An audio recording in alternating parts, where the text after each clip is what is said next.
Aquí está. Empezamos con epidemiología, clasificación, diagnóstico, tratamiento farmacológico y finalmente objetivos de lo que se va a hacer. Algo de epidemiología, ¿no? Muy breve, para que se den cuenta que es algo comparable a lo que ocurre en nuestro país con lo que ocurre en otra población, ¿no? Más o menos un 8% de la población en Estados Unidos tiene la enfermedad y acá también un 7% es lo que se menciona. En el Perú, según una encuesta de hace varios años, se considera que hay un alrededor de 18-20% de obesidad, sobrepeso casi 35%. Y esto, si se dan cuenta ahora, no solamente tiene implicancias en enfermedades de ese tipo, metabólicas, también es factor de riesgo para mortalidad en infecciones como la que hay actualmente, ¿no? Lo que vemos actualmente es que la mayoría de las muertes actuales por el virus, por COVID, son en pacientes obesos justamente, ¿no? Son los que más se complican. Esto es cómo se clasifica la enfermedad, tipo 1, tipo 2, diabetes gestacional, y otros tipos de diabetes. Acá tenemos la diabetes LADA, MODI, y otros tipos de hiperglicemia desencadenada, por ejemplo, por glucocorticoides.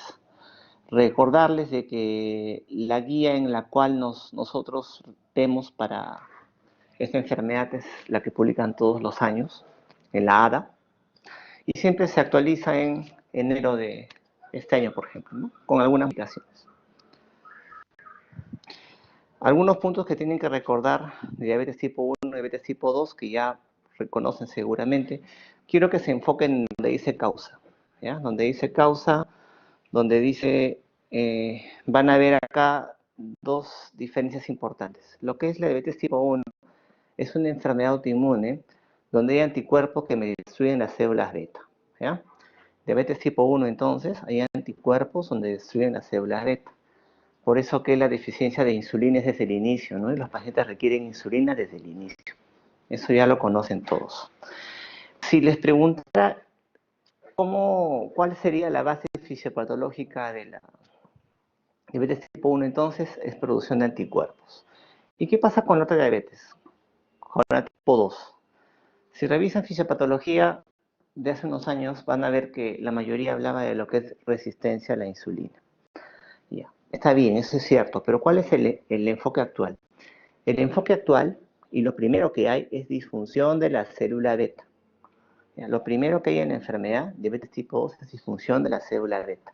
Se sabe que al diagnóstico de diabetes tipo 2, el 70% de las células beta de ese paciente ya no funcionan y probablemente ya no vayan a funcionar.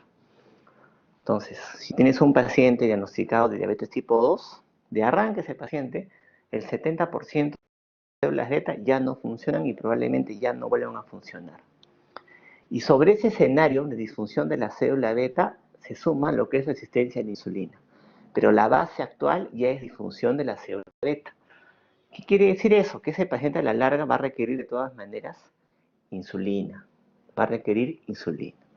Entonces, muchos medicamentos que actualmente salen están enfocados en salvar a la célula beta, evitar que esa muera, que entre en apoptosis. Acordarse entonces ya no solamente la base fisiopatológica va a ser resistencia a la insulina. Caso 1, ¿ya? Vamos a verlo por casos clínicos para que aprendan un poco mejor. Dice, Andrés de 40 años acude a consulta por baja de peso de 8 kilos en el último mes, refiere no haber variado su dieta en el último mes y hace los fines de semana, ¿no? Al examen físico, su presión ligeramente elevada, luce obeso con acantosis nigricans. O sea, tiene un cuadro metabólico el paciente, ¿no? Síndrome metabólico. Acuérdense que la acantosis nigricans es un signo de resistencia a la insulina. ¿Ya? Es un signo de resistencia a la insulina, que es lo mismo que decir hiperinsulinismo. ¿Ya? Resistencia a la insulina no funciona en su receptor. Como no funciona la insulina en su receptor, la concentración de insulina aumenta, o sea, es hiperinsulinismo. Y la expresión clínica de ese hiperinsulinismo es acantosis nigricans. Les recuerdo que la acantosis nigricans no solamente se ve en esta enfermedad. ¿En qué otras patologías ustedes pueden encontrar acantosis nigricans? A ver, en el chat alguien se le ocurre que me responda. ¿En qué otra patología pueden encontrar acantosis nigricans, por ejemplo? ¿Qué me dicen? Solamente, ya, claro, síndrome metabólico, ovario poliquístico, ya, algo más. ¿Algo más?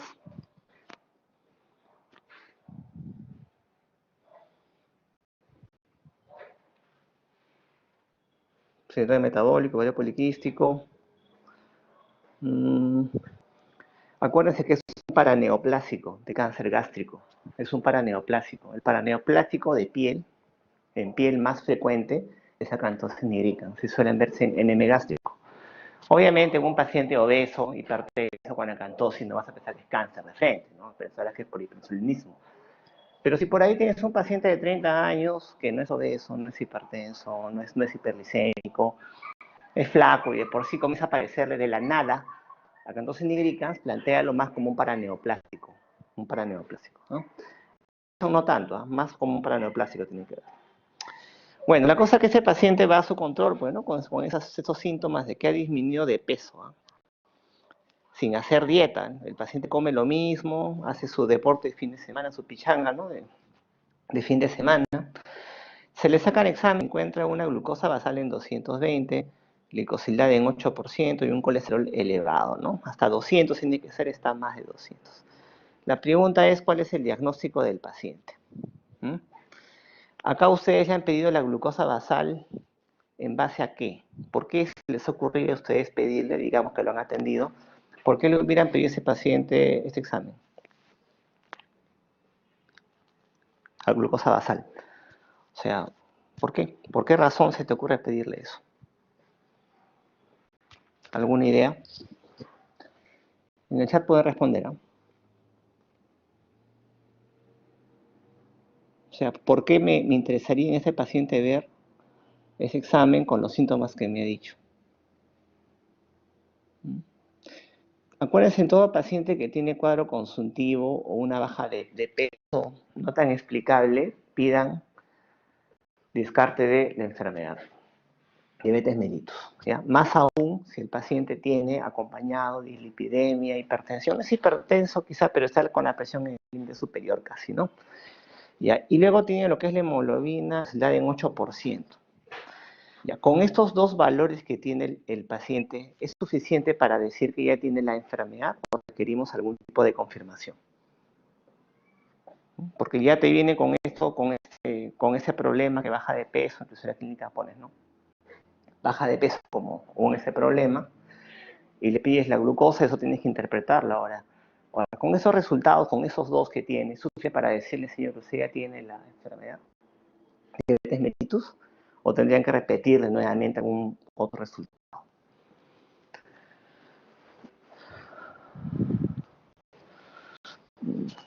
Actualmente se requieren dos resultados que pueden ser tomados de una misma muestra de sangre. Y los dos resultados no necesariamente tienen que ser los mismos. Me explico, tú vas en la mañana al laboratorio y te saca de frente glicosilada con una glucosa, digamos. Si ambos resultados tomados de esa misma muestra de sangre dan para el diagnóstico suficiente para la enfermedad. Antiguamente no te pedía uno y tienes que repetirlo al día siguiente, no. Actualmente tienes que tener dos resultados que pueden ser adquiridos de una sola en la mañana, ¿no es cierto? Una muestra en la mañana. Dos resultados distintos. Aquí están los criterios diagnósticos de la enfermedad. Acordarse, glucosa en ayunas, mayor o igual a 126. Acuérdense que lo normal es hasta 100, pero para diabetes pedimos mayor o igual a 126. Una glucosa 2 horas después de carga de glucosa anhidra mayor o igual a 200. Y una glucosa al azar con síntomas mayor o igual a 200. ¿Ya? El único de estos puntos que no requiere una repetición es justamente el de glucosa al azar con síntomas mayor o igual a 200. Ahora, ¿cuáles son esos síntomas de la enfermedad que habría que buscar en el paciente? ¿Qué se les ocurre? Cuando me refiero a glucosa al azar con síntomas, ¿a qué me refiero con síntomas? Las 4 P, ¿no? Polidipsia, poliguria, polifagia, baja de peso, por ejemplo. ¿no? Entonces, en ese paciente baja de peso inexplicada, más de 200 de glucosa es suficiente, diabetes mellitus. Incluso con solamente eso ya está hecho el diagnóstico. Pero digamos que que la hubiera salido en 128, quizá requería una segunda prueba. Bueno, pero recuerden que las dos pruebas las puedo sacar en la mañana del mismo día, ¿no? Y su hemoglobina glicosilada el paciente estaba en 8, así que digamos que acá hubiera sido más de 126, acá más de 8 es suficiente ya para decir que tiene la enfermedad.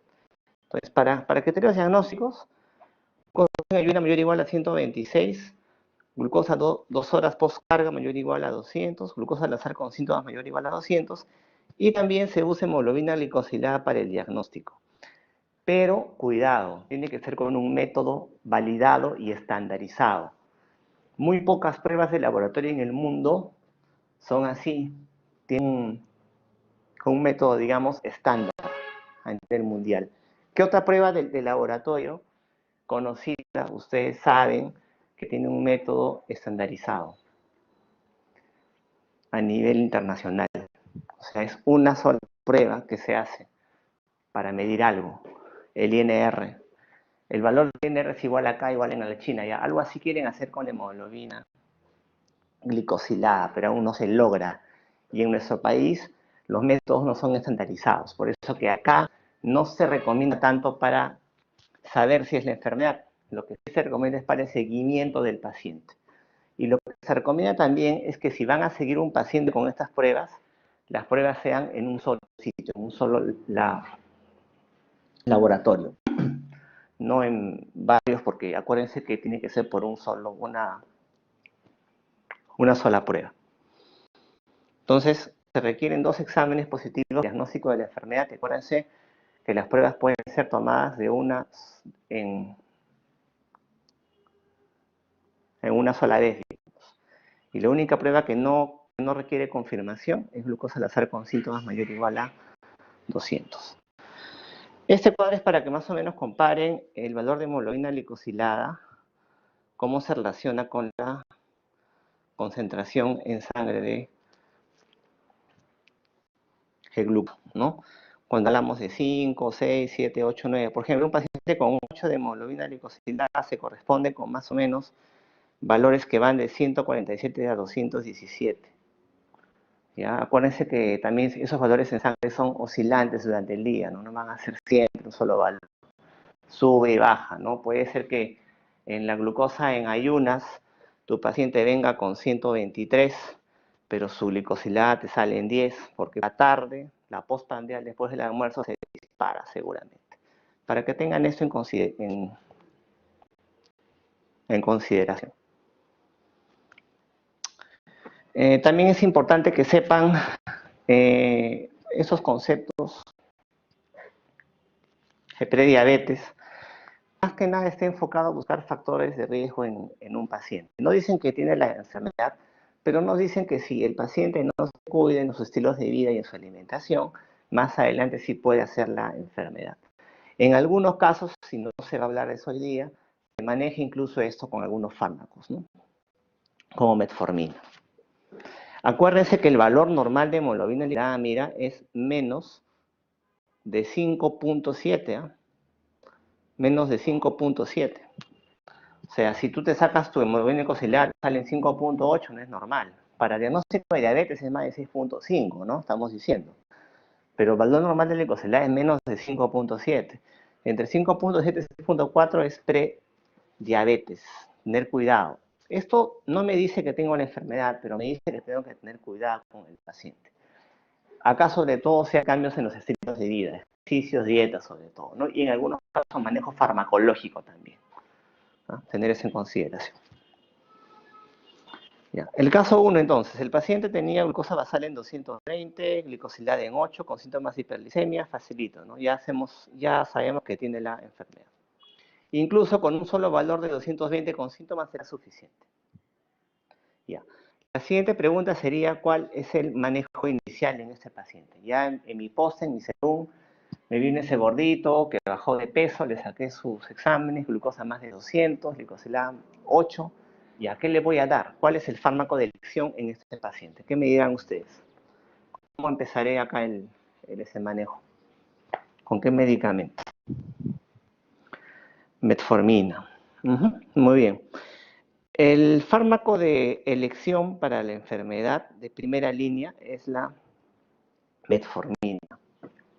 La metformina es un fármaco muy antiguo, pero que todavía sigue válido. ¿Ya? Estos valores que les voy a poner acá es cuánto del medicamento me va a bajar la hemoglobina glicosilada luego de su uso. ¿En más o menos qué tiempo creen que ese medicamento me puede bajar este porcentaje de hemoglobina glicosilada? En 90 días. En 3 meses por lo menos. Ahora, ¿cuál es el mecanismo de acción principal de la metformina? El mecanismo de acción principal de la metformina es disminuirme la producción hepática de glucosa, el mecanismo principal. También se puede asociar, y tan importante, el aumento de la captación periférica de glucosa en el músculo. Pero principalmente, acuérdense, su mecanismo principal es disminución de la producción hepática de glucosa. También se ha visto que tiene implicancia en la absorción de la glucosa a nivel del ilio terminal en el intestino. Justamente por esta interferencia en la absorción es que también me puede dificultar la absorción de vitamina B12 y que es lo que me puede producir a la larga en algunos pacientes anemia megaloblástica. Por eso que ya se recomienda actualmente cada cierto tiempo, cada año, a usuarios de metformina dosarles vitamina B12, porque se puede dar ese caso. Si les preguntan cuál es el rank más común de la metformina, ¿qué responderían? Lo más frecuente.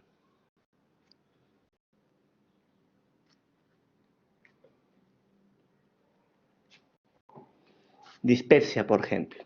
Dispepsia.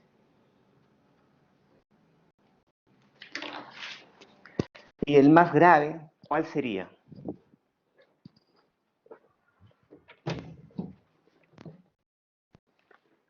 El más grave sería ese, ¿no? La acidosis láctica.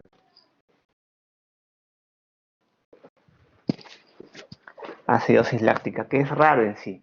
Se ve en menos del 2% de los pacientes, más o menos. Más o menos. Pero hay que tener cuidado. Tengan en cuenta algo. Si les preguntan a secas en algún examen el fármaco de primera línea para diabetes mellitus, van a responder siempre metformina. ¿Ya? Eso no hay duda. Pero tienen que tener algunas consideraciones. Es metformina, pero bajo algunas consideraciones. Por ejemplo, ¿cuáles? Tener en cuenta que la creatinina no sea más de 1.5. Si es más de 1.5, ya no puedes darle metformina. Ya no puedes darle metformina. Puedes inducir hipoglicemia, algún tipo de efecto adverso. Tampoco darlo en falla hepática, enfermedad cardíaca, pacientes con sepsis, hipoxia. Sepsis y hipoxia porque son estados de anaerobiosis, ¿no? Y si hay anaerobiosis, metabolismo anaeróbico, podrías inducir acidosis láctica, tener en cuenta. Los que han sido internos, quizás alguna vez le han suspendido la tomografía con contraste a tu paciente porque estaba con metformina. Sí, ¿por qué? Porque se ha visto que la asociación de metformina con contraste me puede dar acidosis láctica. Entonces, si vas a someter a tu paciente a una tomografía contrastada, suspéndele la metformina por lo menos 2 días antes. Si no, no le van a hacer. ¿Ya? Entonces, este es el mejor fármaco para la enfermedad, pero tienen que tener en cuenta algunas consideraciones. Me importa mucho lo que es la renal. Más de 1.5 que ya no la vas a dar. ¿Ya? Su mecanismo de acción principal, ¿cuál va a ser? Disminuye la gluconeogénesis, o sea, disminuye la producción hepática de glucosa. Como mecanismo adicional también está mejorar la captación periférica de esta en el músculo, pero principalmente disminuye la producción hepática de glucosa. Bueno, ¿cómo se da? ¿Cómo se administra? ¿El objetivo cuál es de nosotros? El objetivo de la dosis de metformina es dar 850 miligramos 2 veces por día. Ese es el objetivo. Pero van a haber concentraciones también de pastillas de 500 miligramos. ¿Por qué? Porque algunos pacientes son un poco sensibles. ¿Qué quiere decir? Que hacen mucha molestia digestiva, dispepsia. Entonces, en algunos casos hay que darle 500 miligramos cada 24 la primera semana, luego cada 12 la segunda semana y después ya 850 cada 12. Pero ¿qué vemos acá en nuestro medio? Que la mayoría de pacientes le das 850 de frente y no pasa nada. O sea, yo les sugiero iniciar con esto. 850 miligramos 2 veces por día. ¿A qué hora lo tomo? Después de los alimentos grandes. ¿Cuáles son sus alimentos más grandes acá? Desayuno, almuerzo puede ser. Después de ahí lo puedes indicar. Doctor, me cae mal el medicamento, la barriga se me hincha, muchos gases, me duele el estómago, 500 miligramos. Y después va subiendo de dosis cada semana. Por eso es. Nunca se olviden evaluar las contraindicaciones. ¿Ya? Es un buen fármaco, efectivo, seguro, barato y también tiene a largo plazo pues algunos beneficios. Es lo primero que van a dejar. Muy bien, entonces ya saben cómo saber que el paciente tiene la enfermedad con los criterios y ya saben cuál es el fármaco de elección y ya saben cuándo darlo y sobre todo cuándo no darlo. Tienen que considerar bien las contraindicaciones, no olvidarse. Es cierto, entonces responde, primera línea metformina, pero si el paciente tiene algunas consideraciones que les he mencionado, tienen que tener mucho cuidado. El caso 2, a ver. Juan Carlos dice, 35 años, diagnóstico de diabetes mellitus en tratamiento con metformina, 850 2 veces al día, una buena dosis, cumple con su fármaco y su dieta. En su control refiere disnea y dolor de pecho cuando jugaba fulbito, ¿no?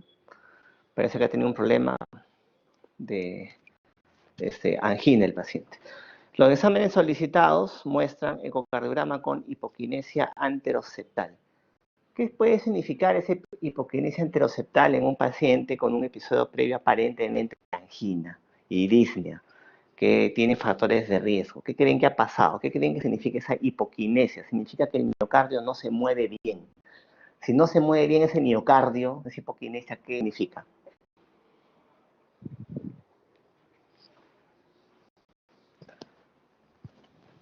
Un infarto previo, tranquilamente. Puede ser un infarto silente, ¿no? Tranquilamente. Acuérdense que eso hacen esos pacientes, ¿ah?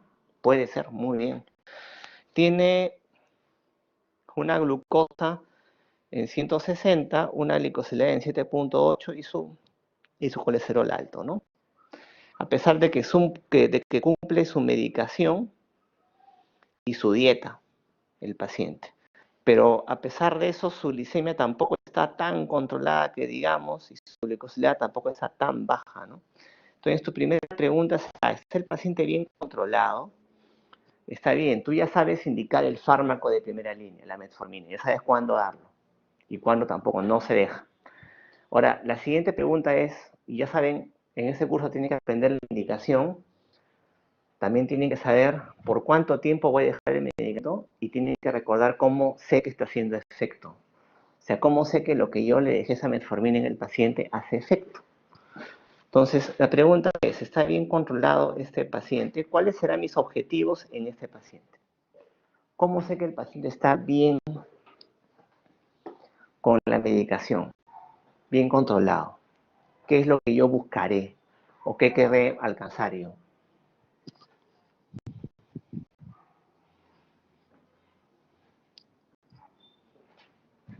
Objetivos. ¿Cuáles son esos objetivos? Si disminuye esa hemoglobina. ¿A los cuántos meses yo voy a buscar esos objetivos? A los 90 días, 3 meses. Entonces, yo con los fármacos iniciales que yo le dejo al paciente, esa metformina, no significa que yo en mi post, en mi serum, ¿sabe qué, señor? Tome su metformina y nos vemos, ¿ah? Con eso va a estar muy bien. No, tienen que hacerle seguimiento al paciente. Tienen que volverlo a controlar nuevamente para ver si el fármaco está haciendo efecto.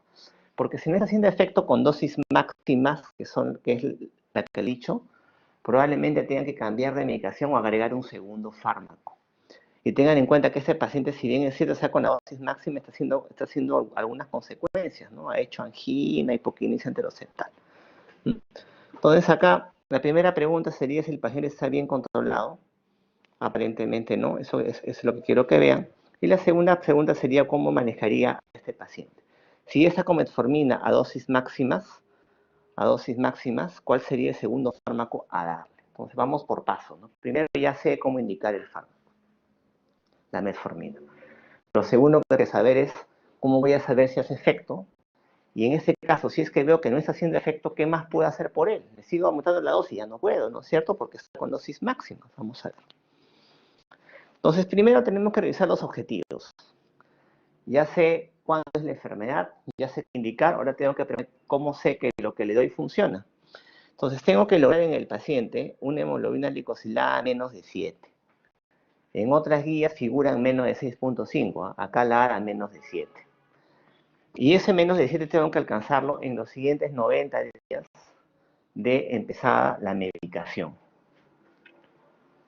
Entonces, control de hemoglobina glicosilada en 90 días, en 3 meses. ¿Qué más tengo que alcanzar? Una glucosa en ayunas de 80 a 130, preprandial. Tengan en cuenta que el valor normal de glucosa es menos de 100, pero no quiero que sea menos de 100 porque tendría más riesgo de hipoglicemia. O sea, glucosa basal de 80 a 130. Y una glucosa después de alimentos menor de 180.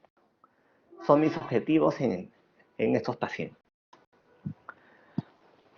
Entonces, a los 90 días quiero lograr glicosilada menos de 7. No significa que a tu paciente con diabetes yo lo voy a controlar recién en 90 días. Tú lo citas semanal, al inicio. Y semanalmente al inicio, ¿qué es lo que vas a monitorizar sobre todo? Glucosa basal. Y vas a esperar que estén esos valores, 80 a 130. Y finalmente en 90 días, en 3 meses, lo que tienes que ver es hemoglobina que esté menos de 7%. Es lo que tienes que fijar. Entonces ya saben hacer el diagnóstico, ya saben qué indicar y ahora ya saben cuáles son los objetivos que están persiguiendo. Ahora tienen que preguntarse qué voy a hacer si los objetivos no los alcanzo. Ya. Entonces, acá está la pregunta, miren. Dice, en un paciente que no controla la glicemia con metformina, ¿qué más debo agregar? O sea, y es un paciente que está recibiendo metformina a dosis máximas, más de 90 días, y aún así su hemoglobina glicosilada está a más de 7, está a 7,8, y su glucosa basal está en 100, o sea, no controla. Y él estoy dando dosis máxima de metformina, entonces habría que agregarle un segundo fármaco. La pregunta es, ¿cuál es el segundo fármaco que le voy a agregar a este paciente? Seguramente muchos me dirán las sulfonilurias, ¿no? Glibenclamida. Probablemente me lo digan porque es lo que más usamos en el hospital. Pero una cosa es lo que tú a veces haces en el hospital y otra cosa es lo que deberías hacer. En el hospital dejamos esos fármacos porque es lo único que hay. Pero actualmente el enfoque de la enfermedad, del manejo, es en base a la fisiopatología, factores de riesgo. Entonces, el segundo fármaco que yo voy a escoger, aparte de metformina, va a darse en base a dos factores que tengo que buscar en el paciente. Que no tenga enfermedad aterosclerótica cardiovascular o que no tenga predominantemente falla cardíaca crónica o ERC. O sea, voy a preguntarme eso. Si este paciente tiene enfermedad vascular aterosclerótica o si predominantemente tiene falla cardíaca o enfermedad renal. ¿Por qué? Porque actualmente lo que se quiere es que los fármacos para diabetes no solamente te bajen la hemoglobina, sino que también a largo plazo disminuyan las complicaciones en el paciente. ¿Ya? Lo que me interesa es que se alcancen los objetivos, pero que también a largo plazo el paciente haga menos falla renal, haga menos falla cardíaca, haga menos infartos, se muera menos, se ampute menos. ¿De qué me vale darle un fármaco que me baje bien sus niveles, glucosa, pero que al final igualito el paciente se muere? Entonces, eso es lo que pasaba, ¿no? Con las sulfonilurias, hacían hasta hipoglicemia a veces, pero igual se complicaban, igual se morían de infarto de miocardio, igual se amputaban, igual hacían falla renal. Lo que se quiere ahora es que aparte de controlar esos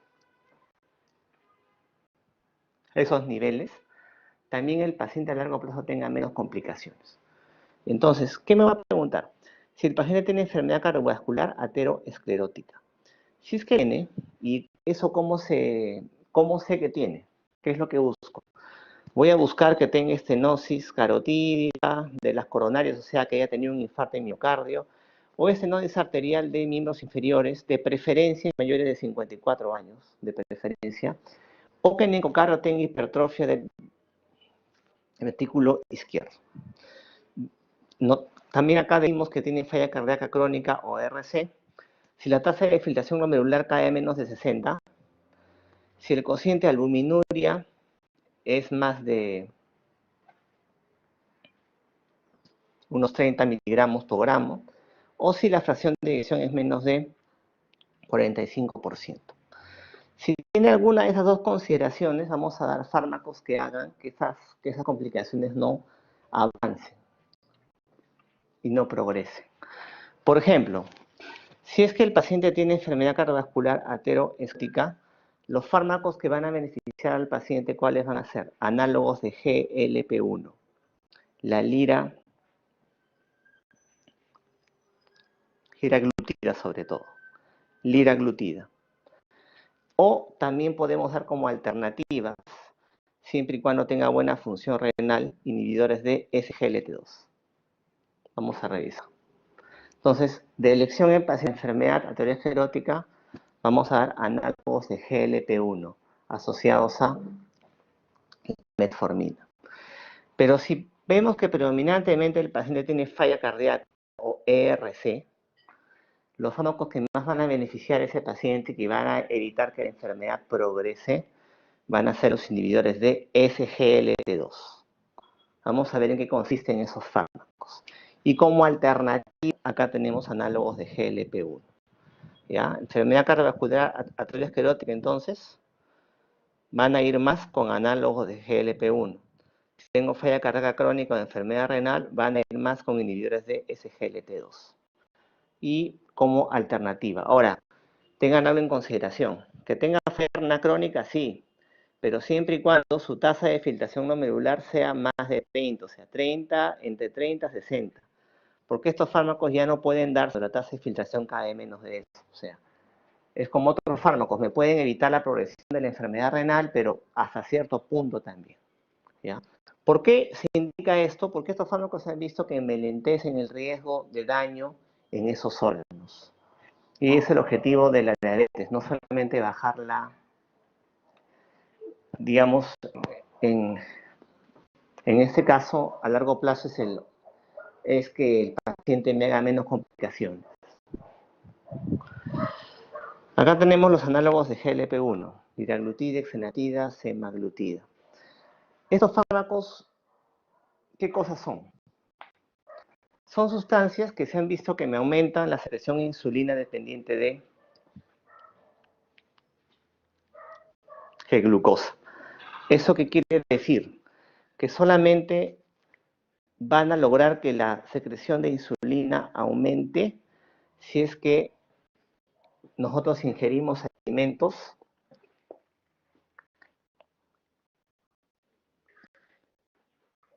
de la glucosa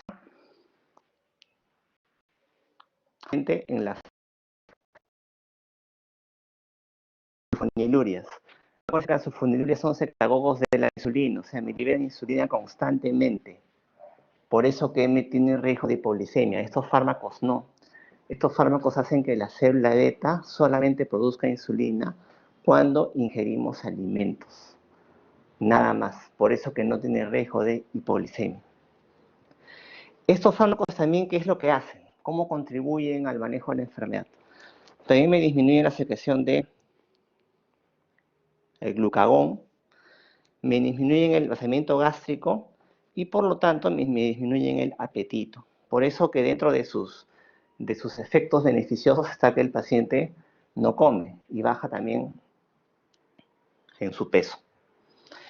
Estos fármacos tienen sobre todo beneficios en que me disminuyen el riesgo de complicaciones tipo infarto de miocardio y cerebrales también.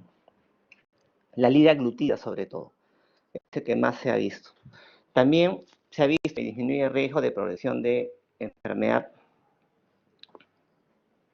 en el riñón. Y también lo hace la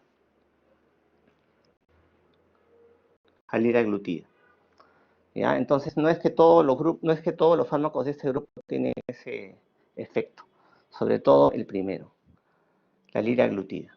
¿Ya? Entonces, estas sustancias lo que hacen es, me aumentan la secreción de insulina dependiente de los alimentos, de la glucosa. Ingiere alimentos, sube la glucosa en sangre, y ahí es cuando la célula beta produce recién insulina, libera insulina.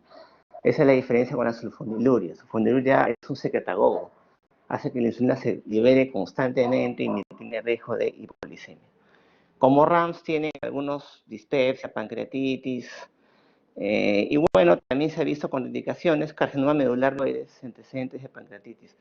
Por si acaso, no es que se hayan visto personas con cáncer de tiroides, ¿ah? Eso se ha visto más en animales de experimentación. En algunos casos se ha visto que el animalito hace ese tipo de cáncer, no es que se reproduzca eso en las personas.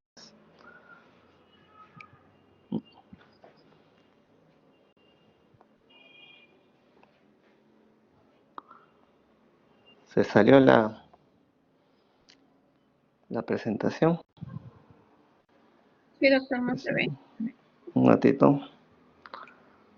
Estamos más adelante. Aquí estamos. Ya. Ya. Ahora, ¿qué cosa hace la GLP-1? La GLP-1 es una hormona conocida como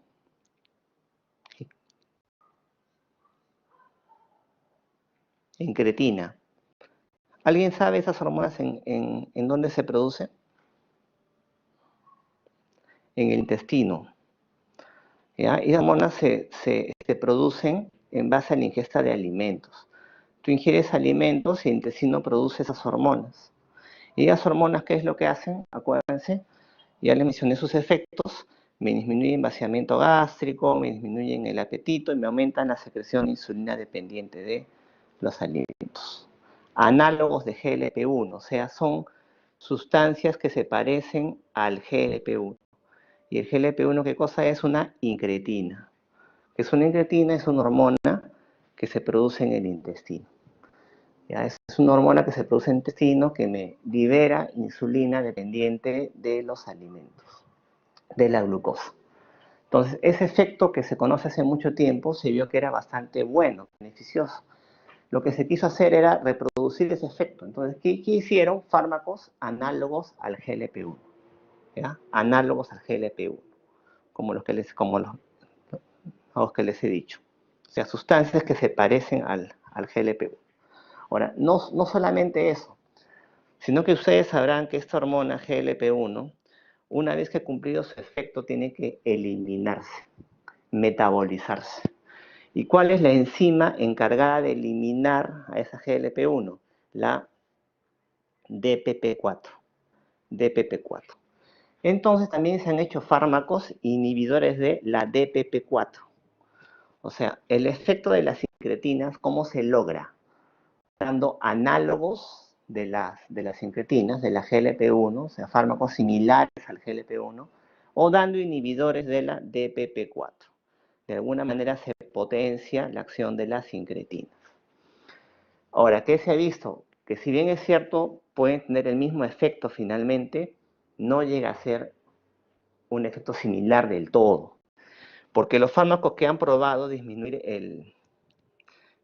eventos mayores cardiovasculares son sobre todo los análogos de GLP-1, no tanto los inhibidores de la DPP-4.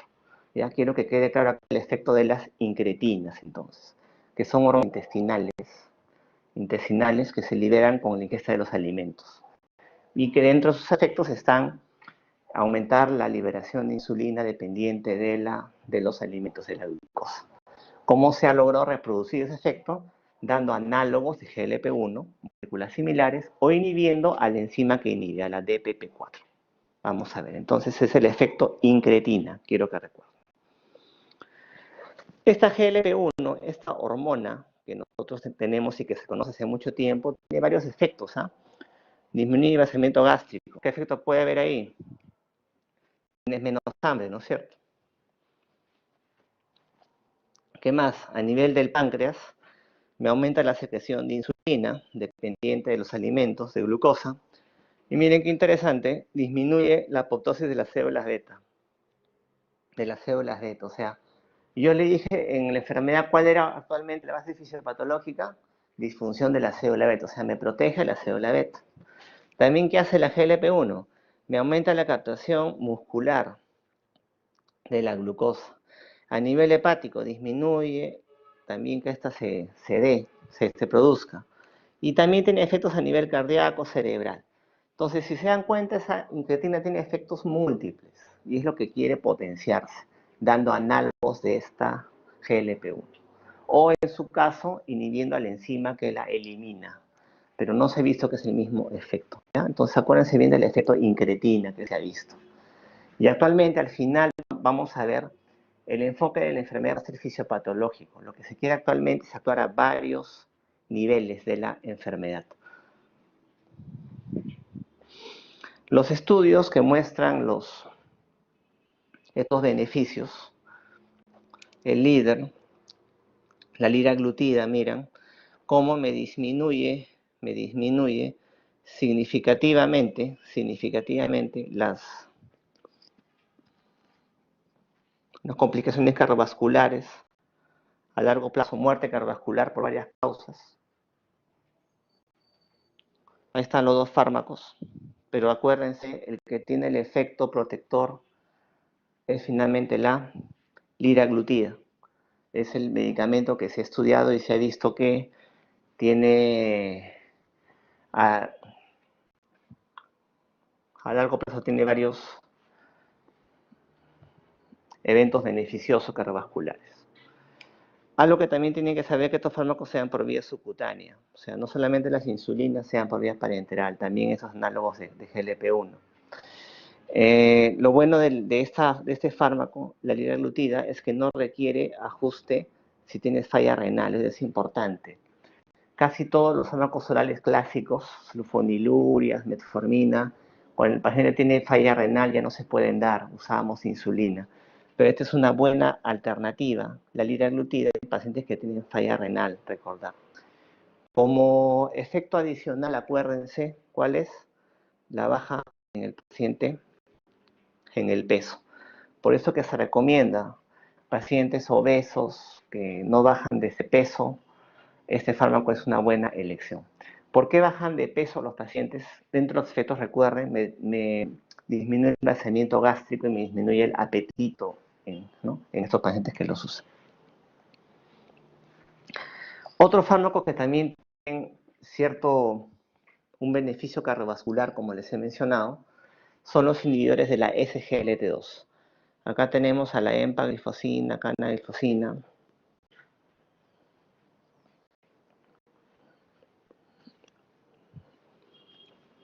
Y dapaglifosina. Y el efecto más es a nivel del riñón. ¿Qué es lo que me hacen estos fármacos? Me disminuyen la absorción de la glucosa a nivel del riñón. En el túbulo, el proximal. Eso es lo que hacen. O sea, hace que finalmente el paciente orine el exceso de azúcar. El glucosa. Eso es lo que produce.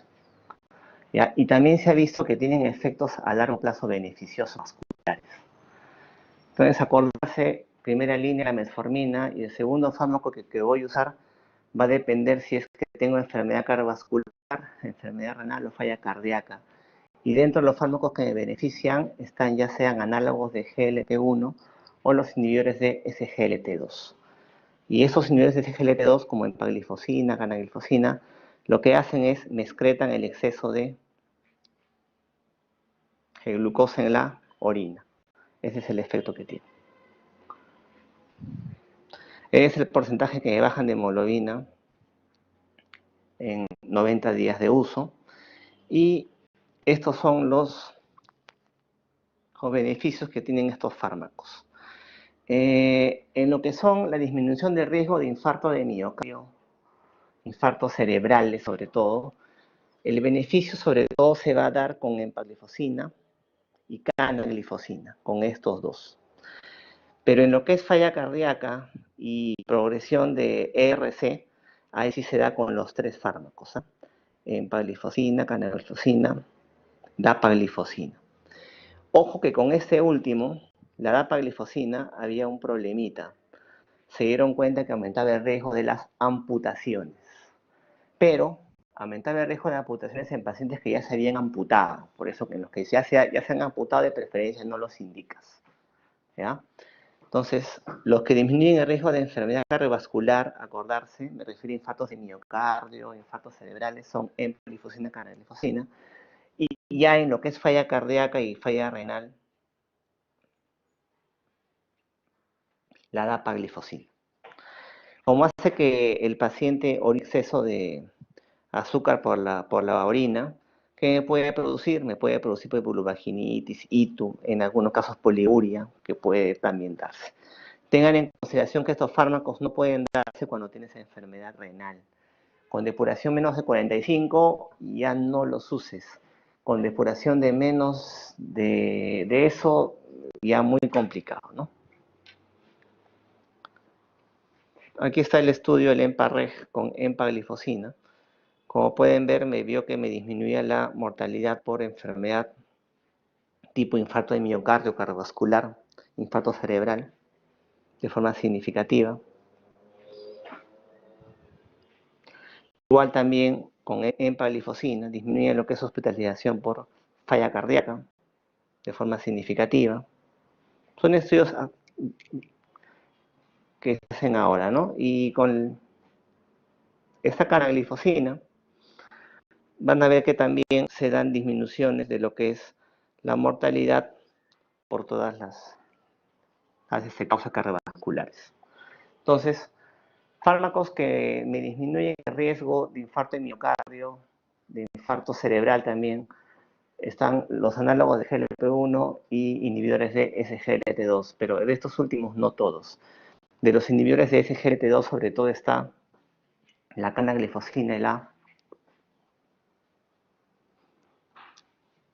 empaglifosina. La dapaglifosina, acuérdense, sobre todo va para falla cardíaca y ERC. La dapaglifosina,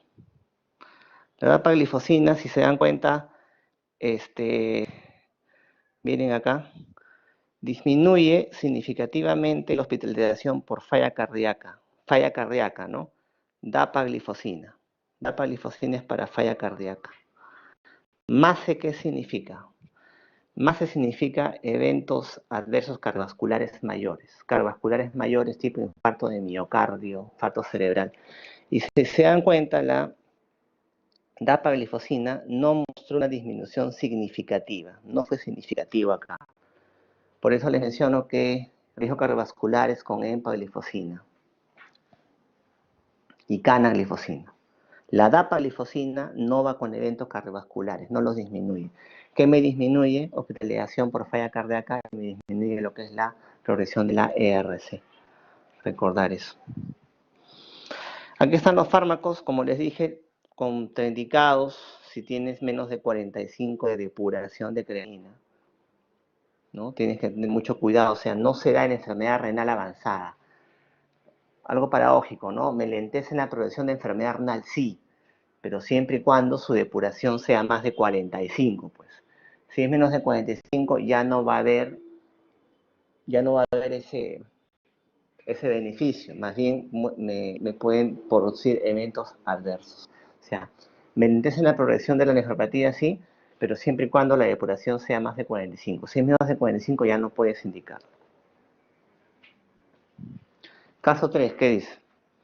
Juan Carlos, 35 años, diagnóstico de diabetes mellitus, tratamiento con metformina, 2 veces al día, cumple con su medicación. Exámenes solicitados muestran 160 de glucosa, 7 puntos de glicosilada, colesterol alto. No hay evidencia de enfermedad cardiovascular ni renal. ¿Por qué les pongo eso? Porque hemos visto ya que los que tienen enfermedad renal cardiovascular, el segundo fármaco aparte de metformina va a estar entre un análogo de GLP-1 o un inhibidor de SGLT2, ¿no? Va a estar ahí. Ya, pero este paciente no tiene eso, pues, no tiene ni enfermedad renal ni enfermedad cardíaca. Entonces, ¿qué opciones tengo? Porque definitivamente ese paciente con la metformina, mira, no controla, ¿no? No logra sus rangos. Tiene más de 7 de hemoglobina glicosilada, más de 130. Ya, ¿qué otra opción tengo en este paciente? ¿Qué más le puedo brindar aparte de la metformina? Ya saben que con metformina mi objetivo es que mi glicosilada sea menos de 7 en 3 meses. Ya, pero no lo cumplió, pues. Entonces, si no lo cumple, tengo que darle algo más. Ya, ¿qué otra opción tienen acá? Ahí sí respóndanme. Ya, me dicen inhibidor de DPP4. ¿Qué más?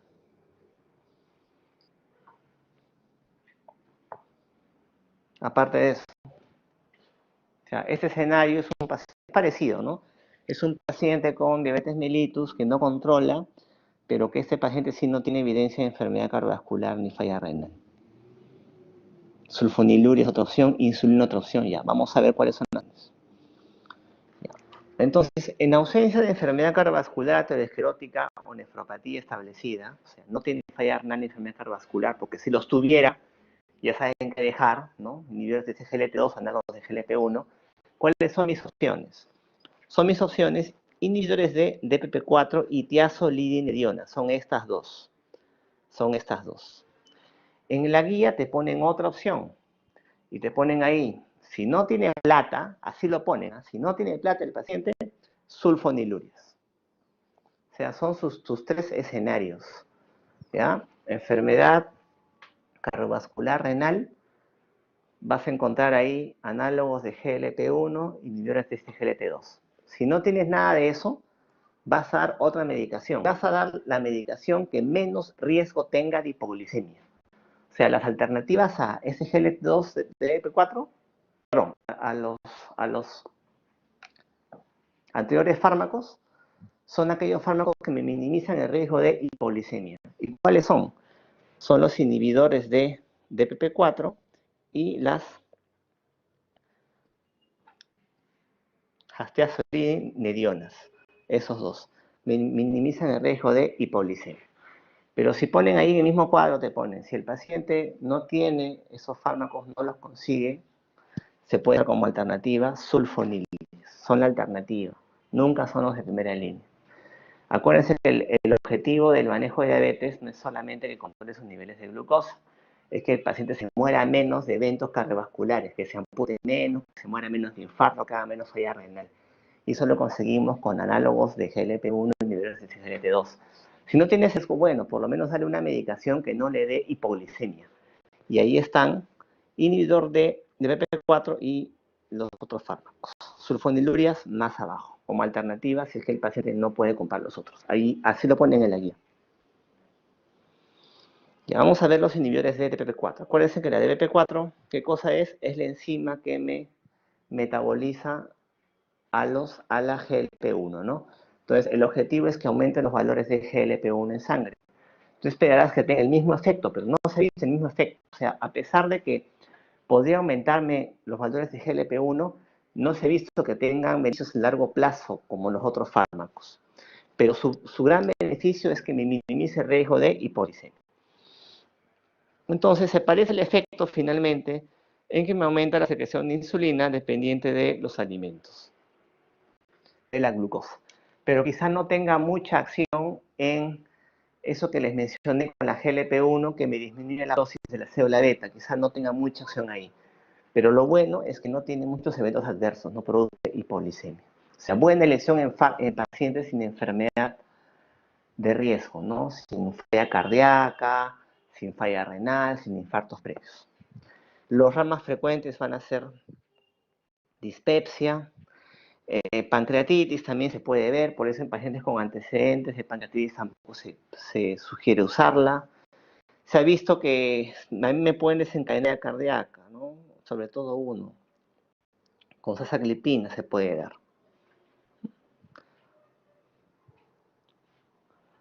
Algo también bien interesante acá, la linagliptina, mira, no requiere ajuste renal. Linagliptina no requiere ajuste renal. Entonces, les mencioné que antiguamente los fármacos orales para diabetes no se daban en falla renal, pues, ¿no? Metformina, sulfoniluria, falla renal, no. Pero acá ya tenemos dos alternativas que se pueden dar en falla renal. Aparte de la linagliptina, ¿qué más recuerdan que les dije que se podía dar en falla renal? ¿Se acuerdan? Esa es pregunta. La liraglutida, ¿no? Claro, liraglutida, linagliptina se pueden dar en falla renal en un paciente. En los hospitales usamos insulina rápida seguramente, pero estas son alternativas terapéuticas, ojo, en pacientes con falla renal, que se pueden tranquilamente y miren, se dan una sola vez al día. Una buena alternativa terapéutica en estos pacientes. Entonces, el objetivo de estos inhibidores de TPP4 es minimizar sobre todo el riesgo de hipoglicemia, sobre todo. Y luego tenemos estos fármacos, las glitazonas, la pioglitazona y rosiglitazona. ¿Cómo actúan estos fármacos? Mira, me aumentan la captación periférica de la glucosa. ¿Qué quiere decir? Que me combaten sobre todo la resistencia a la insulina. ¿Ya? En el año 2000, el mecanismo fisiopatológico principal de la diabetes tipo 2 es la resistencia a la insulina. Todos los congresos eran sobre eso, resistencia a la insulina. Entonces, cuando salieron estos fármacos, salieron como lo máximo, chicos. En esa época todos los congresos eran de esto. Todo era eso. ¿Por qué? Porque justamente estaban dirigidos a eso. Entonces todo el mundo usaba, ¿no? Cuando salieron publicados y se vendían, todo el mundo indicaba, ¿no? Gasolina, dionas, glitazonas a todo el mundo, excelente, ¿no? Van contra la resistencia a la insulina. Pero ¿qué se dieron cuenta? Que los pacientes comenzaron a morirse de falla cardíaca. De falla cardíaca. ¿Por qué? ¿Qué es lo que sucede? Muchas veces un ensayo clínico de un fármaco tú lo haces a 5 años. ¿Ya? Y en 5 años no pasa nada, seguramente. Pero cuando ya sale al mercado y ya se da por más tiempo del que se usó en el estudio, quizá van apareciendo procedimientos adversos, ¿no? Y comenzarán a aparecer pacientes con edemas y falla cardíaca. Por eso que ya no son alternativas, ya no son alternativas. Muy aparte que el enfoque fisiopatológico de la enfermedad ya no es el mismo, ¿no es cierto? Entonces, a veces usar lo último que sale tampoco conviene, porque puede ser que haya sido un estudio de 5 años. Tú no vas a saber qué va a pasar cuando pasen los 5 años ya que estén en el mercado y en el estudio pueden aparecer otros RAMs en esos pacientes. Tener eso en consideración. Entonces, son alternativas terapéuticas que tampoco producen hipoglicemia. Son alternativas terapéuticas a aquellos pacientes, obviamente sin falla cardíaca, porque es un RAM en esos pacientes, o sea, en los que tienen falla cardíaca me puede producir exacerbación de esto. Y con la pioglitazona cáncer de vejiga incluso, ¿no? Se ha visto, tener mucho cuidado. Son alternativas para minimizar el riesgo de hipoglicemia, tener en cuenta. ¿Cómo actúan? Principalmente actúan mejorando la resistencia a la insulina, la captación de este a nivel del músculo, sobre todo. Pioglitazona, rosiglitazona, se dan una vez al día. También serían buenas alternativas en falla renal, pero ya no se usan por el tema de la falla cardíaca, ¿no? Sería una alternativa en ciertos pacientes. Ya casi ni se usan estos fármacos. Lo bueno es que me minimizan el riesgo de hipoglicemia, que ese es mi segundo objetivo, ¿no? Si el paciente no tiene enfermedad cardiovascular ni renal, mi objetivo es que no haga hipoglicemia. ¿Por qué? Porque se ha visto que los que hacen hipoglicemia tienen más riesgo de hacer complicaciones. Cuando tú haces hipoglicemia, ¿qué es lo que pasa? Aumenta tus hormonas contrarreguladoras, aumenta las catecolaminas, aumenta la fe cardíaca, la presión, el paciente hace infartos y miocardio finalmente. Entonces tienes que tener cuidado, y hipoglicemia es muy mal en estos pacientes, mata a los pacientes. Por eso que los fármacos que minimizan ese riesgo de hipoglicemia son los DPP4 y también pueden ser estos, pero estos van a ser las últimas alternativas por lo que ya les he contado. Y luego tenemos a las sulfonilurias. Miren lo que hacen, aumentan la secreción de insulina. También producen hipoglicemia. Bajan niveles de hemoglobina, sí, incluso seguramente más que otros fármacos. Pero actualmente, ¿qué es lo que quiero? Actualmente no solamente me interesa bajar los niveles de glucosa.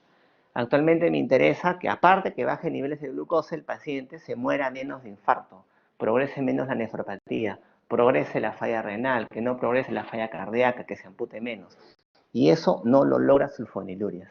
Sulfonilurias no tiene beneficio a largo plazo, solamente baja la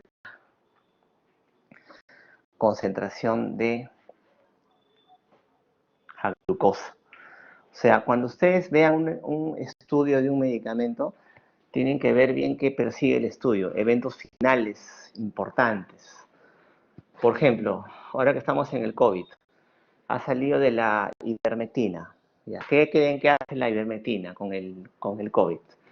Se ha visto que disminuye ¿la qué? ¿La mortalidad? ¿No? Se ha visto que me disminuye en la carga viral, es el efecto, ¿no?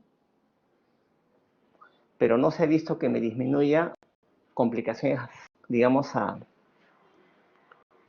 largo plazo. No me disminuye estancia hospitalaria, no me disminuye ingreso a ventilación mecánica. Lo que yo quiero con un medicamento es no solamente que me alcance objetivos fríos, sino que a largo plazo eso se refleje en este caso específico en menos amputaciones, menos infartos en miocardio. Y eso no lo logran estos fármacos.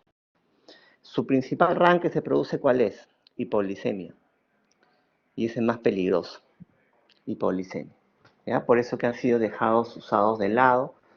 Antes que estos fármacos se prefieren usar inhibidores de T4, quizás los otros que les he mencionado, pero el riesgo principal con eso van a ser la hipoglicemia. Obviamente no los van a usar en enfermedad renal ni hepática, por ese riesgo justamente. Aquí están, bueno, quizá la ninipiría se podría usar en falla renal, pero con mucho riesgo. Yo sugeriría que no. En los pacientes con falla renal de preferencia no se usan las sulfonilurias, no usarlas, no usarlas. El riesgo es alto en estos pacientes de hipoglicemia. ¿Qué más tenemos? A ver, Luis de 40 años, diagnóstico de diabetes mellitus, tratamiento con insulina, cumple medicación, tiene como complicación enfermedad renal crónica en terapia de reemplazo renal, un infarto de miocardio y ataque isquémico, un TIA transitorio. Los exámenes solicitados que muestran glucosa 125 y 7.8. La pregunta es, ¿este paciente está bien controlado? ¿Sí o no? ¿Tiene buen control de la enfermedad del paciente?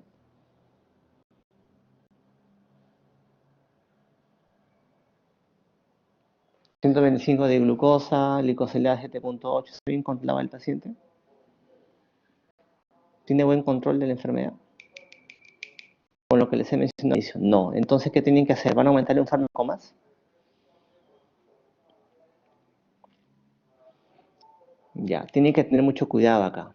O sea, no tienen que guiarse solamente del cuadro. Miren lo siguiente.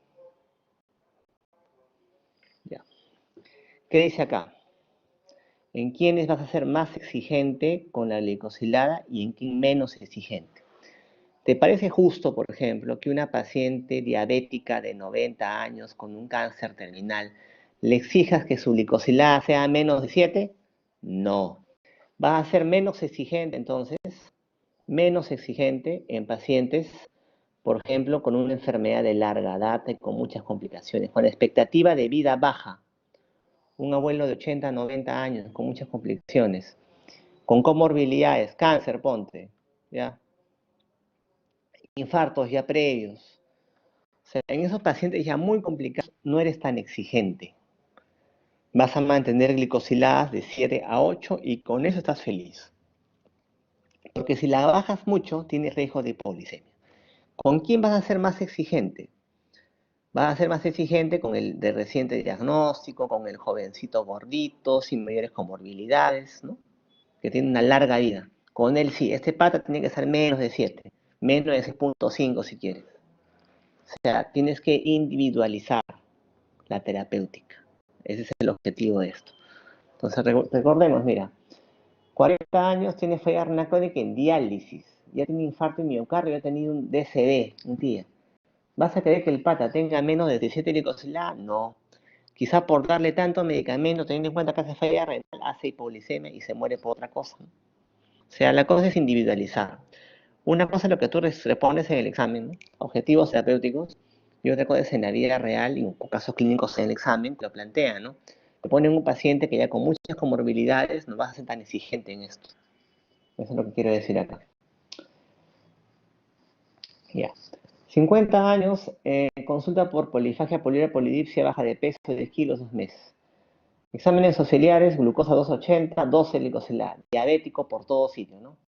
Ya, el paciente es un paciente nuevo, ¿eh? Es nuevo, no recibe nada.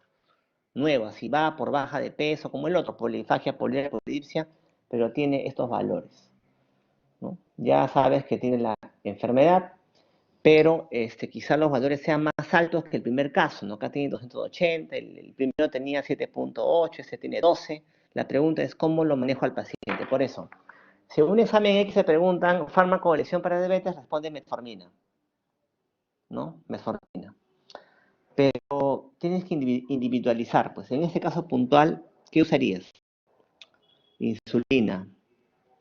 Ya, ¿por qué? ¿Cuándo usarías insulina? ¿Cuándo empezarías con insulina? Muy bien, más de 10 de hemoglobina glicosilada. Ya, bien. Acá dice, iniciar insulina sí, glicosilada más de 10, glicemia más de 300 o marcadamente sintomático. Marcadamente sintomático. Tiene más de 10, glucosa por ahí. Y de los síntomas, ¿cuál es el más importante? O sea, de todos los síntomas de diabetes, el que me dice, así, tengo que iniciar insulina. El síntoma principal que me indica uso de insulina. Ya, baja de peso. ¿Por qué? Acuérdense que un diabético tipo 2, su célula beta ya no funciona bien. La célula beta que produce insulina. ¿Qué hace la insulina? A la glucosa la mete a la célula para que se use como fuente de energía. Si ese paciente ya deja de producir insulina porque sus células beta ya no funcionan, no va a haber quien meta a la glucosa a la célula para que produzca energía. Entonces, ¿qué hace el cuerpo? Saca energía del músculo y la grasa y te consume. Consume tu músculo y consume tu grasa y bajas de peso. No solo eso, sino que como consume tu grasa, produce cetoácidos y hace la cetoacidosis diabética. Entonces, baja de peso importante en esos gorditos, ¿no? Que bajan de peso sin dieta y están felices. Ya, esos que bajan de peso sin dieta, probablemente su reserva de insulina ya se agotó. Es un indicativo de que tiene que usar insulina. A ver, el esquema para el paciente ambulatorio, hablo del ambulatorio, porque lo que es el manejo hospitalario ya lo vamos a ver después en la práctica, es esquema de insulina basal. ¿Cuál es este esquema de insulina basal? Aquellas insulinas que te duran hasta 24 horas, que te cubren 24 horas. ¿Cómo se empieza? Es variable, depende mucho de los pacientes. Puedes empezar de frente con 10 unidades en todos los pacientes o puedes empezar 0.1, 0.2. Empezarás con 10 unidades de frente en un paciente pues gordito, joven, ¿no? Y empezarás con 0.1 en un paciente con riesgo de enfermedad renal, quizás con mucha menor dosis. Vas ajustando 2 a 4 unidades 2 veces a la semana. Y si yo doy insulinas basales, la glucosa que tengo que controlar es la glucosa en ayunas. O sea, 2 veces por semana le pido en ayunas su glucosa. Acuérdense que tiene que estar de 80 a 130. Si no se logra ese valor ahí, ajusto 2 a 4 unidades 2 veces por semana. Y en hipoglicemia no se suspende, sino que también se baja la dosis. Eso lo vamos a ver más adelante en la parte práctica. Pero la idea es que un paciente ambulatorio, cuando inicia insulina, es cuando tiene estos criterios. Y sobre todo de los síntomas, baja de peso en el paciente, ¿no? Ahí están las insulinas. Insulinas basales, ¿cuáles son? Las que me cubren 24 horas. Glargina tenemos acá, me cubre 24 horas. Y la última que ha salido es la Degludec, que me cubre hasta más de 42 horas. ¿Por qué quiero hacer eso? Sobre todo uso esa insulina en aquellos pacientes que tienen problemas con cumplir sus dosis. Por ejemplo, ¿qué te cuento? A ver, un paciente que trabaja pues en una mina, que se va lejos, que quizás interne, o aquellos que se internan en su selva en la selva, no sé, que tengan problemas con cumplir sus dosis de insulina diariamente, puedo usar esas ultralentas, ¿no? De Gludec, que me dura más de 40 horas, sino con la otra, ¿no? La glargina. ¿Qué pasa en el hospital? No tenemos esta insulina, glargina, que usamos NPH. Y NPH, mira, me dura hasta 16 horas. O sea, la NPH para que sea insulina basal, me cura todo el día, tendría que darla una, dos. eso que lo damos así. Y ustedes se han dado cuenta en el hospital seguramente que el NPH, la mayor dosis la dan en la mañana y una dosis más chiquita por la tarde. ¿Por qué? Porque mira todas las insulinas, todas hacen, suben y bajan, suben y bajan. En cambio, NPH hace dos picos, un primer pico y un segundo piquito. Y el segundo piquito por la noche me puede producir hipoglicemia. Vamos a ver más adelante por eso que la dosis de NPH de la noche es un tercio menos que la que se deja por la mañanita. Luego tenemos insulinas de acción ultra rápida que me duran hasta 4 horas, Lispro por ejemplo. La insulina R rápida que me dura hasta 8 horas dependiendo. Entonces cuando hablo de basales, aquellas que me duran bastante tiempo.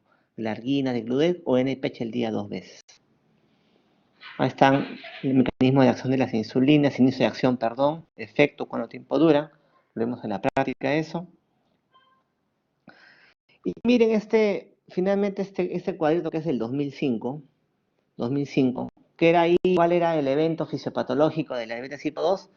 Intolerancia a la glucosa, resistencia a la insulina, ¿ya? Entonces, justo en esa época salieron esos fármacos que les menciono, que me combatían justamente esa resistencia a la insulina, y todo el mundo usaba. Y por ahí ya se hablaba un poquito de disfunción de la célula beta. Actualmente ya saben, diabetes tipo 2 es disfunción de célula beta en un contexto de resistencia a la insulina. Entonces, la misión es cuidar a la célula beta. Ya. Miren, el enfoque fisiopatológico se dio a partir del 2013, con este octeto ominoso. ¿Qué es eso? Se descubrieron 8 eventos fisiopatológicos que me daban hiperglicemia. Efecto disminuido de incretinas, lipólisis aumentada, aumento de absorción de glucosa en el riñón, captación disminuida muscular, mucho apetito, producción hepática de glucosa, el S-glucagón, secreción de insulina alterada. Todo me conducía a hiperglicemia. Y se daban cuenta que dando metformina, ¿actuábamos en todos? No. Actuábamos sobre todo en producción hepática de glucosa y por ahí en la captación periférica. Dando sulfonilurias, quizás forzamos más a una célula beta. Mira, te estoy diciendo que en el diabetes tipo 2 la célula beta ya disfunciona. Y con las sulfonilurias que estoy haciendo, estoy forzando una célula beta que ya funciona, que produzca el último que tiene. Olvídate. Entonces estábamos mal enfocados, ¿no? Por eso que el enfoque ahora es fisiopatológico. Ahora, eso es del 2014-13. 2 años después, en 2016, salieron los 11 nefastos o los 11 agresores, que ya no eran 8 eventos, sino eran 11 eventos fisiopatológicos. 11 eventos fisiopatológicos que me contribuían a la hiperglicemia. Y solo estábamos actuando en un par nomás. ¿Qué estaba pasando, no? Y miren, acá ya hablaban, de la disfunción de la célula beta, que era lo principal, no tanto la resistencia a la insulina. Entonces, si se dan cuenta, actualmente los fármacos que estamos dando, que son los que me aumentan el efecto de las incretinas y los inhibidores de la SGLT2, son los que actúan en la mayoría de los eventos fisiopatológicos. Miren por dónde está incretina, por todo sitio, por todo sitio. O sea, mejorando el efecto incretina, dando análogos de incretina, y se espera que también se descubra que inhibiendo a la DPP4, estamos actuando en diversos eventos fisiopatológicos, ya no en 2 y 3. Por eso ese es el enfoque de la enfermedad actualmente, es fisiopatológico. Es fisiopatológico. ¿Por qué? Porque estamos logrando varios avances y beneficios en varios órganos. Cámara y su micrófono. Utilizar su teléfono. Entonces, ¿qué consideraciones hay que tener con la enfermedad? Inicio de insulinoterapia. No hay que tener miedo con la insulinoterapia, ojo. O sea, hay pacientes en los cuales tienes que iniciarle de arranque insulina. O sea, si les preguntan, el fármaco de elección metformina. Pero hay pacientes que deberías iniciar la insulina desde el arranque. ¿Ya? En pacientes obesos que tienen que bajar de peso, ya saben que hay fármacos que tienen ese efecto. Se pueden empezar con esos también. Tienen que buscar objetivos duraderos a largo plazo. Ahí esto no lo mencioné. El uso de sulfonilurias, se ha visto que luego de algunos años de su uso, las sulfonilurias ya no funcionan. ¿Y por qué ya no funcionan? Porque fuerzan a una célula beta que ya no funciona a seguir produciendo insulina, cosa que no se puede. Entonces, más bien hay que procurar evitar la disfunción de la célula beta con los fármacos que les he mencionado. Otra cosa importante, perfil de seguridad. Los RAMs que me pueden producir, ya saben, algunos me producen falla cardíaca, otros me dan falla renal, otros más hipolicemias. Individualizar a cada paciente en base a sus comorbilidades. Cuidar a la célula beta es lo que hace el efecto incretina. Terapia combinada desde el arranque, se puede dar. Ya saben, si es más de 10 de glicosilada, insulina. ¿Cuándo empezarían de arranque 2 fármacos antidiabéticos? ¿Cuándo empezarían de arranque 2 antidiabéticos juntos? O sea, ya saben cuándo empezar insulina, saben que en eso usan la mesona, pero ¿cuándo podrían usar de arranque 2 antidiabéticos juntos? ¿Qué me dicen?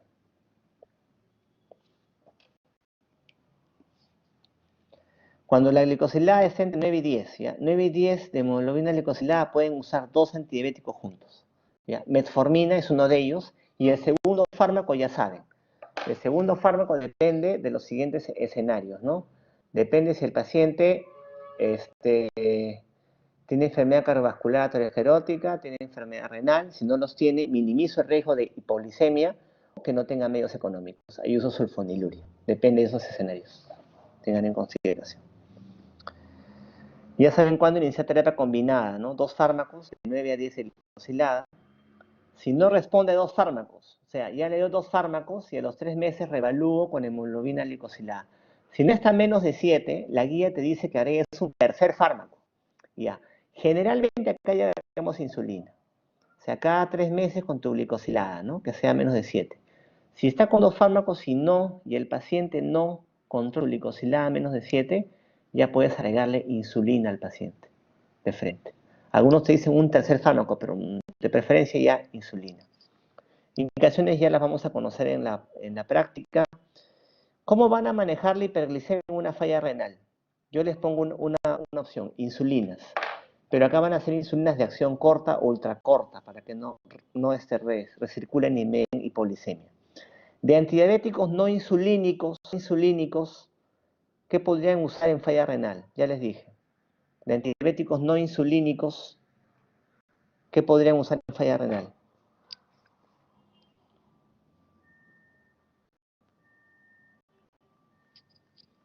Análogos de GLP-1, ¿cuál? Liraglutida. ¿Cuál más? Liraglutida y linagliptina. Muy bien, son alternativas, ¿ya? Alternativas terapéuticas.